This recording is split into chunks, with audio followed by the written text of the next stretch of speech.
In the headlines, 2 killed in fresh farmer-herder clash in Nasarawa. National Emergency Management Agency NEMA records 300 flood-related deaths in 2022. Finance Minister says Nigerian economy growing despite difficult circumstances. And on the foreign scene, Ukrainian President Vladimir Zelensky visits recaptured frontline city of Izium. Hello and welcome to Trust News Update. I'm Dashan Husseina Usman.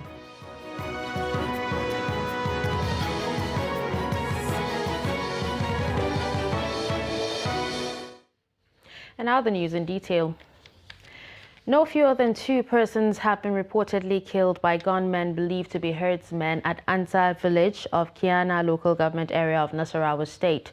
The president, Thief Development Association, Peter Ahemba, who confirmed the incident on Wednesday in Lafia, said he had since reported the matter to the Nasarawa State government and urged his kinsmen to be calm and not take laws into their hands as government was taking measures to address the incident. When contacted, the state chairman, Miette Allah Cattle Breeders Association of Nigeria, Nasarawa State Chapter, Alhaji Bala Muhammad Dabo, confirmed the incident. The Nasarawa State Police Command is yet to issue an official statement on the matter. Actually, for the past 2 weeks or so, there has been security breaches, especially within Kadariko and Doka districts of Kiana and Doma local government areas of the state respectively. This is as a result of certain developments that arose where some herders, some herdsmen attacked some of the thief communities within Doka, leading to the death of 2 persons, while others were severely injured as a result of machete cuts. But as leaders, we have approached His Excellency Engineer Abdullah Hisule, the Executive Governor of Nasarawa State, who have consistently remained resolute in ensuring the security of life and properties of the thief and other ethnic nationalities within the state. And so government has already directed the security agencies to quickly mobilize and ensure that peace is restored in the affected communities. The National Emergency Management Agency says more than 300 people have so far been killed in flood disasters across Nigeria in 2022. The Director General of NEMA, Mustafa Ahmed, disclosed this at a strategic workshop with stakeholders on disaster risk reduction and management held in Abuja. He said over 50 flood disaster alerts were received by the agency daily, with more than 100 communities affected. According to him, the numbers have been increasing by the day, adding that 2022 flood disasters would be worse than that of the next year. In 2012, NEMA reported that at least 363 people were killed and over 2.1 million people were displaced by floods. Ngorore town in Sadona local government area of Taraba State has recorded ice rain on Tuesday. The ice started dropping in the afternoon and lasted for about 40 minutes, Daily Trust learned. A resident told Daily Trust it was the first time such had happened in the area, even though a number of ice storms were recorded in the past. He said no damage to crops or property was recorded because the ice dropped in seizures. Moving away from that story to health, the need to have a system that will cater for people suffering from mental health challenge has been stressed. A Kaduna-based consultant psychiatrist, Nafisa Hayatu, who made a case for such a system, said since nobody is immune to mental challenges, it is imperative for the society to protect those living with it. The report. Mental health is a state of mental well-being that enables people to cope with the stresses of life, realize their abilities, work well, and contribute to their immediate communities. The significance of staying mentally healthy cut across all ages in the development of a person, hence the need to avoid any challenge with it. For many of those who come down with mental health challenge, different reasons account for this when it sets in. It can manifest in different ways, such as resorting to living in the street, which exposes such sufferers to more risk due to lack of proper care and the absence of an effective system to protect them. So we need to have something in place that can protect and take custody and treatment of people that suffer from mental illnesses. Some of them, the relatives are around, while some have wandered far away from home. There's no relative around. So it becomes more difficult. They become the property of the state. According to her, since no one is immune to mental health challenge, individuals in the society can only protect themselves by protecting affected people within the society. By protecting those that are already mentally ill, we are also protecting ourselves in the future. Because as I said, we are also at risk. Nobody is immune. The mental illnesses can occur at any age. They can start from childhood to early adulthood, late adulthood, elderly. Anybody can develop a mental illness at any point in time. And it doesn't exclude people that are from affluent societies or from poor, backgrounds. Anybody. It can affect anybody at any point in time. To address the plight of people with mental health challenge, experts believe that everyone must be a stakeholder in the overall fight against it. Bello Musa, Trust TV News, Kaduna. People living with disabilities in Katsina State are accusing the Katsina State government of attempting to shortchange them and are calling for the immediate intervention of the Minister of Humanitarian Affairs. This has come in a few days after the minister's visit to Katsina State, where she disbursed some cash assistance under the National Social Investment Program.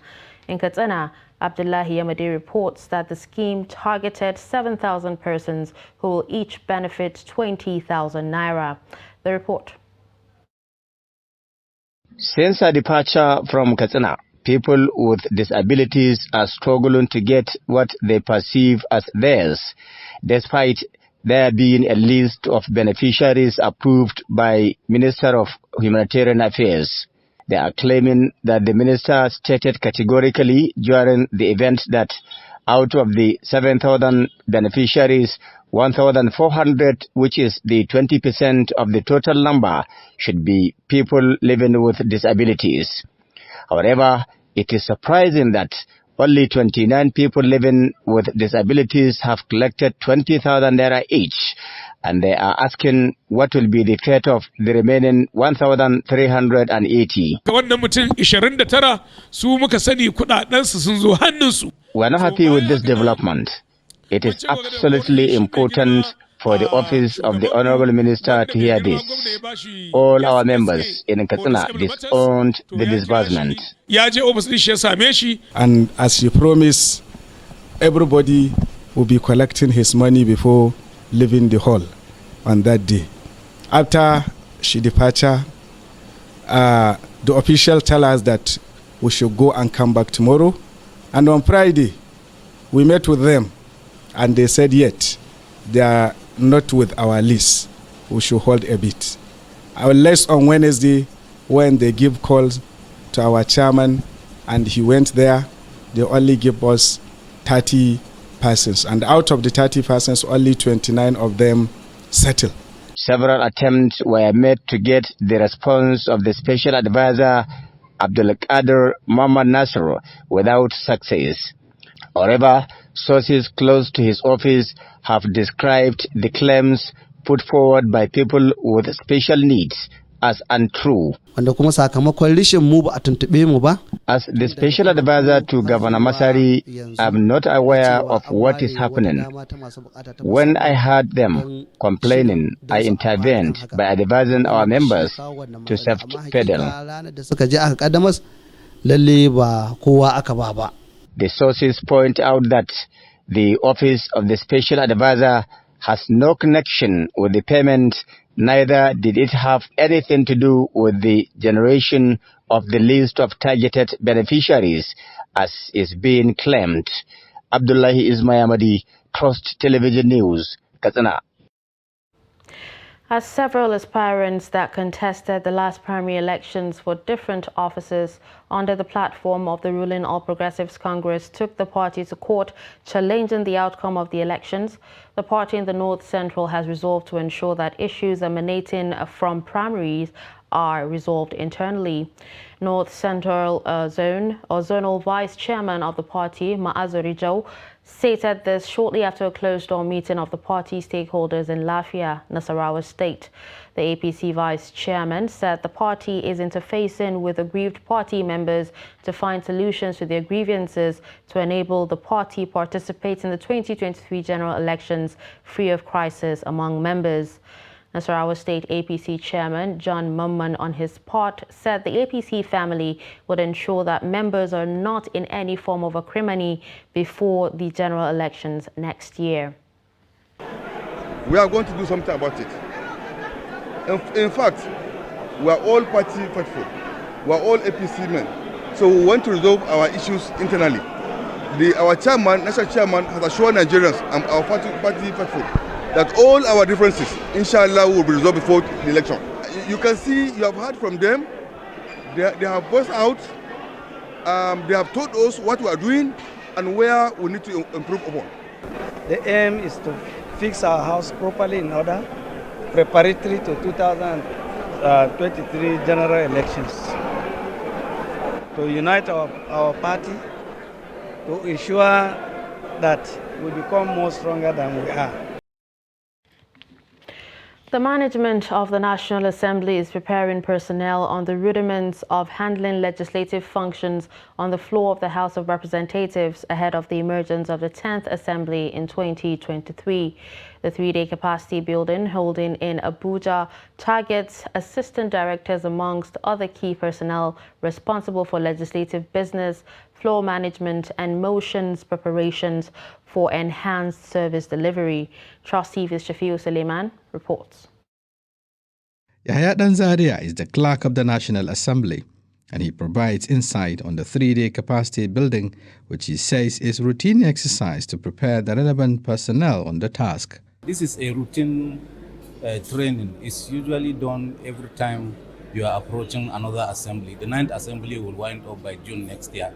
So usually we prepare staff because there are so many promotions from different cadres of staff. So this is the right time to do it before next year. By next year, what we will be doing is to prepare the staff for an ad hoc committee that will take care of the inauguration of the 10th Assembly.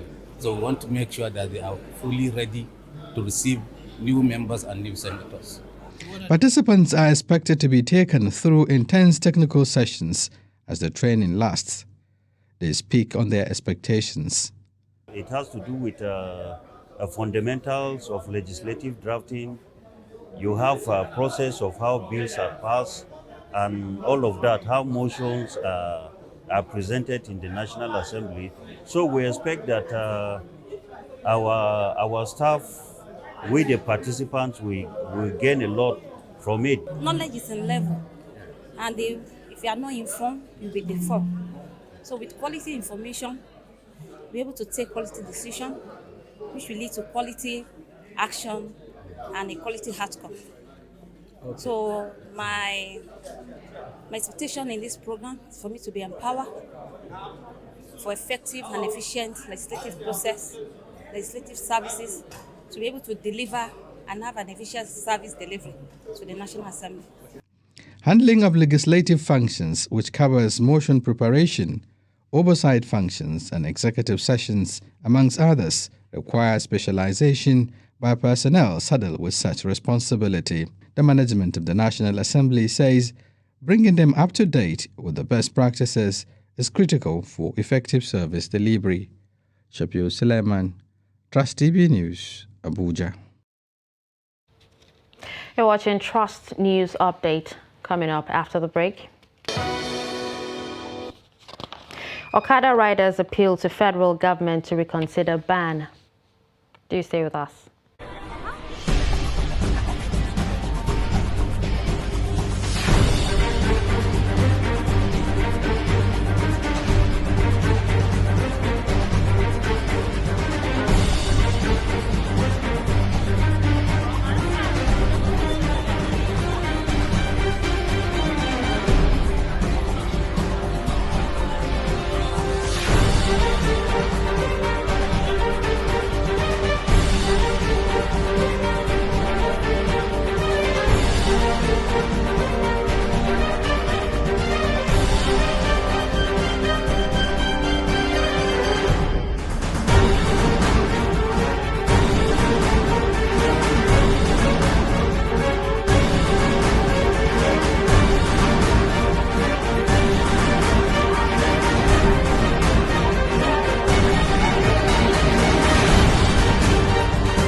TV, documenting the Nigerian story. To every politician, as the campaigns gain momentum and passions begin to rise, remember, the errors of your opponents do not make you a success. Do not run down your opponent and inflame passions to violence between and among your supporters. What counts is what you plan to do for the electorate and how you intend to relieve the sufferings and bring succor. Nigeria is in dire need of patriotic leaders at all levels, leaders who will make national development their priority. Concentrate on telling the electorate what you intend to do when you get into office. Focus on making your vision clear to the electorate. Don't engage in verbal abuses, fake news or speeches. Keep dealing with issues that will bring progress. You win the hearts and minds of the people by being above board, by being civil, patriotic, and showing empathy. Let's join hands to make the 2023 elections peaceful. A message from the National Orientation Agency.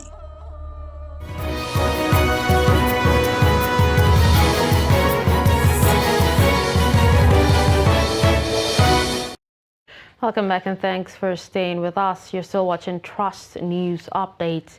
Here are some of our top stories. 2 killed in fresh farmer herders clash in Nasarawa. We also told you that National Emergency Management Agency NEMA records 300 flood-related disasters or deaths in 2022. Moving on to other stories, President Muhammadu Buhari on Tuesday blamed the fall in oil revenue on the spate of insurgency in the country. He said the activities of Boko Haram in the northeast and insurgency in the southeast were preventing the country from realizing its full potential as an oil-producing country. He spoke at a stakeholders meeting in Owerri, the Imo State capital, after inaugurating 3 projects executed by the governor, Hope Uzodinma administration.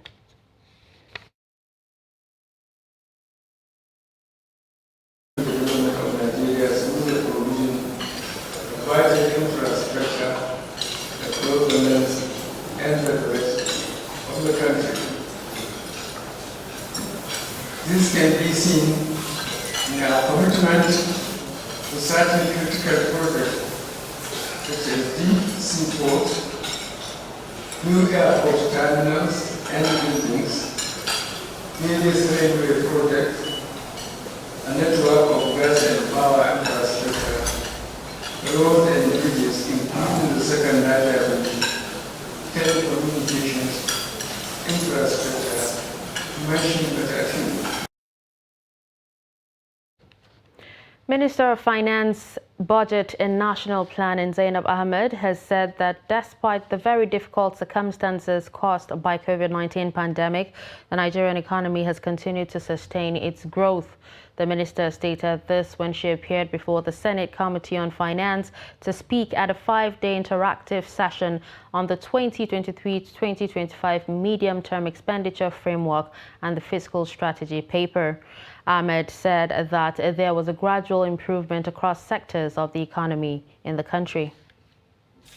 The Nigerian economy has continued to sustain its growth since the last recession in Q3 of 2020. We have witnessed so far 5 quarters of consecutive growth, with the second quarter 2022 posting a growth of 3.54% in real terms compared to 3.11% in the previous quarter of 2022. Most sectors are reporting positive growth.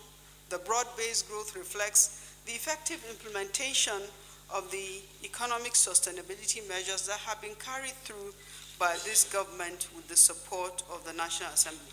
Like many other economies in the world, our economy still faces these lingering challenges of the COVID-19, as well as the higher food and fuel prices due to the Russia-Ukraine war.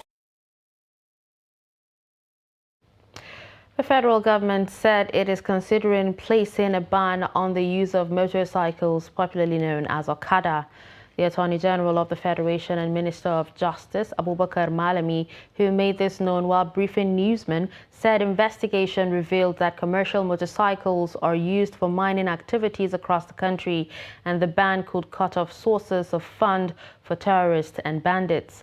Ibrahim Ismail reports that Okada riders in Gombe State are appealing to the federal government to reconsider the issue of these commercial motorcycles, as it is a source of livelihood to millions. According to the National Motorcycle and Tricycle Riders Association, as at 2014, Nigeria has 8 million registered commercial motorcycles across the country, thus providing a source of livelihood to millions of Nigerians. Terrorists like the bandits in the northwest and the Boko Haram in the northeast are known for using motorcycles to perpetrate their criminal activities. Concerned about the prevailing security challenges, the federal government said it is weighing options of proscribing Okada to address insecurity. However, some Okada riders in Gombe State are worried that banning Okada will pose devastating consequences. We will be in hardship if Okada is banned. It is the business that feeds our family. Some have 1 or 2 wives with 5, 6 or 10 children, and they depend on Okada. Therefore, if Okada is banned, people will suffer.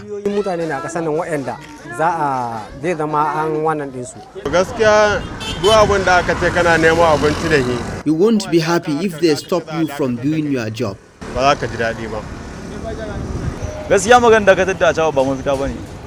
Banning Okada is not the solution. They should find another means to address the problem. Nigerians patronizing Okada said banning the commercial motorcyclists will affect them directly. Per day, like this time, I enter Achaba like 5 times, 4 times. Now, you see me now, pro Achaba, I come from out now. So if I say no Achaba, guess how Allah go do? Even me, I go suffer. Because the way I want to go buy the something, I no go fit wait motor.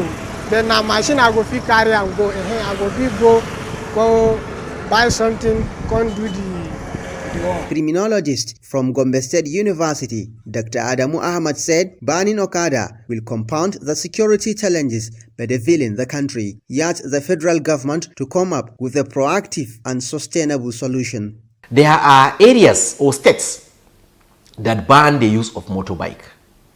To what extent that particular ban affects the security activities in that particular areas? To what extent do we see reduction in the criminal violations as a result of ban of motorbike? What I'm trying to say is that we can ban motorbike and responsible citizens will stop using it. Those who are using it as a source of livelihood can stop using it. But those that we think we are banning the motorbike because of them, they can continue to use it and nothing will happen. Apart from job creation, commercial motorcycle allows for easy movements across Nigerian cities and facilitate transport to remote areas that cannot be accessed by cars. From Gombe, Ibrahim Ismail reporting for Trust TV. In business, the Nigerian National Petroleum Company Limited said it will on Thursday sign agreement on the gas pipeline project with the National Office of Hydrocarbons and Mines of Morocco and the ECOWAS Commission. The NNPC, in a statement on Tuesday, said its Group Chief Executive Officer, Mele Kyari, paid a courtesy visit to the President of the ECOWAS Commission, Mar Aliou Toure, in preparation for the signing of the agreement scheduled to hold on 15 September in Rabat, Morocco. The government says the gas pipeline will reduce gas flaring in Nigeria and encourage the diversification of energy resources in the country while cutting down poverty through the creation of more job opportunities. On the foreign scene, Ukrainian President Vladimir Zelensky on Wednesday visited the recaptured city of Izium days after it was liberated from Russian occupation. The presidential office said on Twitter that Zelensky was there to take part in the ceremony of raising the state flag of Ukraine. Located in northeastern province of Kharkiv, Izium lies close to the contested region of Donetsk and had been a strategically key center for Russian ambitions in capturing Donetsk. And finally, Israel military said Palestinian gunmen opened fire on its troops near a checkpoint in the occupied West Bank Wednesday, killing an Israeli army officer where the troops were said to have killed the gunman. According to reports by the Israeli military, the two individuals were spotted approaching the separation barrier in the northern West Bank, and it dispatched soldiers to the area. The report said the two suspects shot at troops who returned fire. The official Palestinian news agency Wafa reported that the Israeli army was holding the bodies of the two men who were both from a village near the city of Jenin. Wednesday's violence was the latest in a long string of incidents involving deadly confrontations between soldiers and Palestinians in the West Bank.